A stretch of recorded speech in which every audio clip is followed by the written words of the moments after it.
Halo, perkenalkan nama saya Aktri Ponia. Saya akan menjelaskan beberapa soal UAS fonologi. Soal pertama. Coba gambarkan letak 25 sumber bunyi bahasa yang melibatkan studi tentang alat-alat ujar atau ucap berkenaan bagaimana bunyi bahasa itu dihasilkan. Nah, bisa kita lihat pada gambar berikut ini. Bunyi bahasa atau bunyi ujaran dihasilkan oleh alat ucap manusia seperti pita suara, lidah, dan bibir. Bunyi bahasa atau bunyi ujaran adalah bunyi yang dihasilkan oleh alat ucap manusia atau bunyi yang diartikan, kemudian membentuk gelombang bunyi, sehingga dapat diterima oleh telinga manusia. Yang kedua, apakah yang dimaksud dengan pengaruh bunyi? Pengaruh bunyi bahasa muncul akibat proses asimilasi. Yang pertama, asimilasi fonetis. Asimilasi fonetis mempengaruhi bunyi tanpa mengubah identitas fonem. Yang kedua, asimilasi progresif. Asimilasi progresif terjadi apabila arah pengaruh bunyi itu ke depan. Dan yang ketiga, asimilasi regresif. Asimilasi regresif terjadi apabila arah pengaruh bunyi itu ke belakang. Pengaruh mempengaruhi bunyi bahasa menyangkut dua segi, yakni pengaruh bunyi bahasa dan pemengaruh bunyi bahasa. Pengaruh bunyi bahasa muncul sebagai akibat proses asimilasi, sedangkan pemengaruh bunyi bahasa merupakan tempat artikulasi yang mempengaruhi bunyi yang disebut artikulasi penyerta atau artikulasi sekunder dan disebut juga sebagai koartikulasi. Yang ketiga, apakah yang dimaksud dengan bunyi suprasegmental?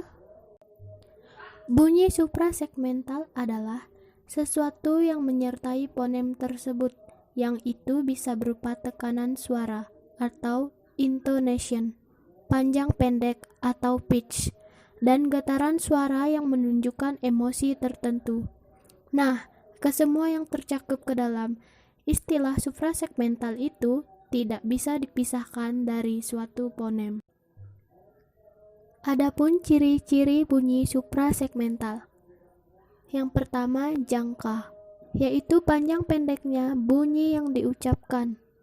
Yang kedua, tekanan, yaitu penonjolan suku kata dengan memperpanjang pengucapan atau meninggikan nada dan memperbesar identitas tenaga dalam pengucapan suku kata tersebut.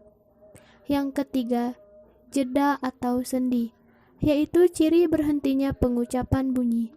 Sendi dibedakan menjadi sendi tambah, sendi tunggal, sendi rangkap, sendi kepang rangkap, dan intonasi dan ritme. Intonasi adalah ciri suprasegmental yang berhubungan dengan naik turunnya nada dalam pelafalan kalimat. Ritme adalah ciri suprasegmental yang berhubungan dengan pola pemberian tekanan pada kata dalam kalimat. Yang keempat, apa yang dimaksud dengan premis dan hipotesis kerja suatu fonem? Premis dan hipotesis kerja suatu fonem. Yang pertama, premis. Premis pernyataan yang berhubungan dengan suatu hal dan dijadikan sebagai landasan kerja. Premis dijadikan dasar dalam menentukan fonem bahasa dan sistem fonem. Yang kedua, hipotesis. Hipotesis simpulan yang bersifat sementara dan harus dibuktikan kebenarannya dengan cara menganalisis data yang ditemukan dalam bahasa. Yang kelima, sebutkanlah beberapa jenis oposisi dalam fonem. Jenis oposisi dalam fonem.